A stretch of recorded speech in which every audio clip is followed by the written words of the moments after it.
Assalamualaikum warahmatullahi wabarakatuh. Alhamdulillahilladzi hadana lihada wa ma kunna linahtadiya laula an hadanallah. Asyhadu an la ilaha illallah wahdahu la syarikalah wa asyhadu anna Muhammadan abduhu wa rasuluh la nabiyya ba'dah. Biqauli alhamdulillah, marilah kita panjatkan rasa syukur kita kehadirat Allah subhanahu wa ta'ala yang mana telah memberikan nikmat kepada kita, yaitu nikmat iman dan kesehatan, sehingga kita hari ini dapat thalabul ilmi bersama dalam keadaan sehat walafiat. Sahabat Musela yang berbahagia dan dirahmati oleh Allah, pada kesempatan kali ini kami akan menyampaikan materi tentang 6 amalan penguat iman. Ingatlah, sesungguhnya di dalam badanmu terdapat segumpal daging. Jika ia baik, maka akan baiklah seluruh badannya. Dan jika ia rusak, maka akan rusaklah seluruh badannya. Ingatlah, dia itu adalah hati. Nikmat Allah yang tak terhingga nilainya adalah iman di hati kita. Dengan iman yang kuat, kita akan selamat dunia dan akhirat. Semoga Allah subhanahu wa ta'ala menguatkan iman kita dengan amal dzikir dan amal saleh, serta berdoa agar dikuatkan iman. Para ulama telah berpesan bahwa suatu waktu bisa jadi iman kita melemah. Maka yang harus kita lakukan adalah memperkuat segala hal-hal yang dapat memperkuat iman kembali. Berikut ini adalah pesan-pesan penting para alim ulama agar iman kita dikuatkan oleh Allah subhanahu wa ta'ala. Sahabat Musela yang berbahagia, pesan-pesan di sini itu adalah yang pertama, perbanyak dzikir. Melalaikan dzikrullah adalah kematian hati. Orang yang ingin mengobati imannya yang lemah harus memperbanyak dzikrullah. Wadhkur rabbaka idza nasyita, dan ingatlah Rabbmu jika kamu lupa. Dalam Al-Quran surat Al-Kahfi ayat 24. Ala bidzikrillahi tatmainnul qulub. Ingatlah, hanya dengan mengingat Allah hati menjadi tentram. Ini diterangkan dalam Al-Quran surat Ar-Ra'd ayat 28. Ibnu Qayyim berkata, di dalam hati terdapat kekerasan yang tidak bisa mencair kecuali dengan dzikrullah.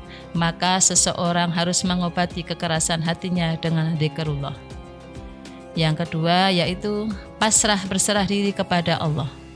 Seseorang selagi banyak pasrah dan tunduk, niscaya hatinya akan lebih dekat dengan Allah. Sabda Rasulullah Shallallahu Alaihi Wasallam bersabda, saat seseorang paling dekat dengan Rabb-nya ialah ketika ia dalam keadaan sujud, maka perbanyaklah doa.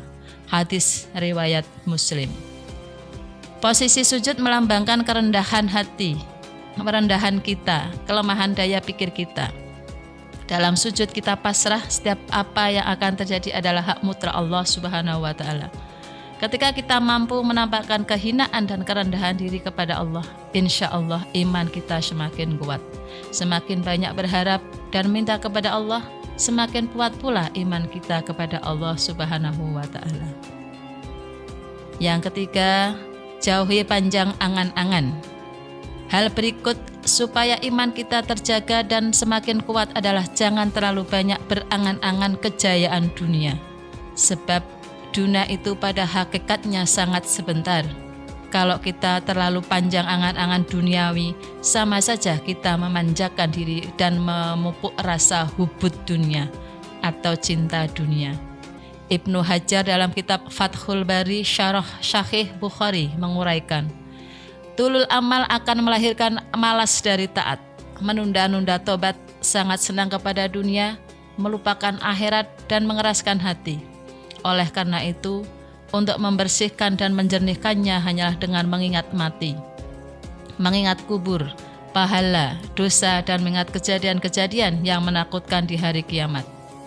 Sekali lagi kita harus tersadar bahwa dunia itu hina. Rasulullah Shallallahu Alaihi Wasallam mengilustrasikan, sesungguhnya makanan anak keturunan Adam itu bisa dijadikan perumpamaan bagi dunia. Maka lihatlah apa yang keluar dari diri anak keturunan Adam, dan sesungguhnya rempah-rempah serta lemaklah sudah bisa diketahui akan menjadi apakah ia. Hadis riwayat Tabrani. Yang keempat, berusaha tawadu. Sikap ini benar-benar menjadi pribadi Rasulullah Shallallahu Alaihi Wasallam. Sejalan dengan sabda beliau, merendahkan diri termasuk bagian dari iman. Hadis riwayat Ibnu Majah. Rasulullah juga berkata, barang siapa meninggalkan pakaian karena merendahkan diri kepada Allah, padahal dia mampu mengenakannya, maka Allah akan memanggilnya pada hari kiamat beserta para pemimpin makhluk, sehingga dia diberi kebebasan memilih di antara pakaian-pakaian iman mana yang dikehendaki untuk dikenakannya. Hadis riwayat Tirmidzi. Yang kelima, sering menghisap diri. Menghisap itu ya, introspeksi ya. Diingatkan oleh Allah Subhanahu wa taala dalam Al-Qur'an. Ya ayyuhalladzina amanuttaqullah wal tanzur nafsum ma qaddamat lighad.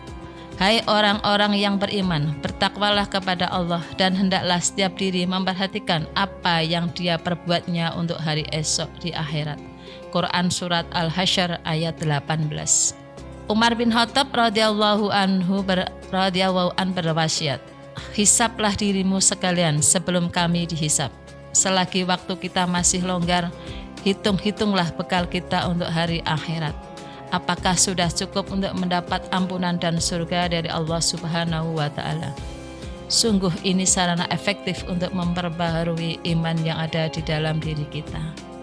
Yang keenam, terakhir, sahabat musela yang berbahagia, yaitu perbanyaklah doa, sebab doa adalah kekuatan yang luar biasa yang dimiliki seorang hamba.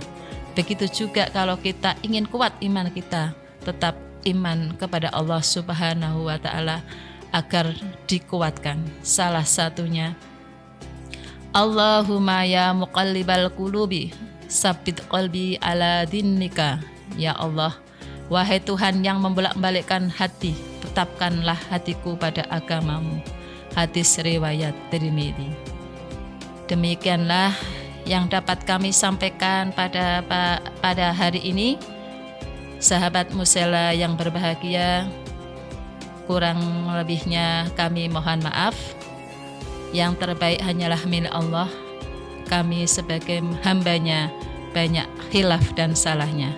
Pada kesempatan kali ini kami sampaikan selamat berbuka puasa kepada sahabat musela yang berbahagia dan rahmati oleh Allah. Semoga puasa kita dirahmati Allah dan selalu mendapat ridhonya dan diterima oleh Allah Subhanahu wa taala.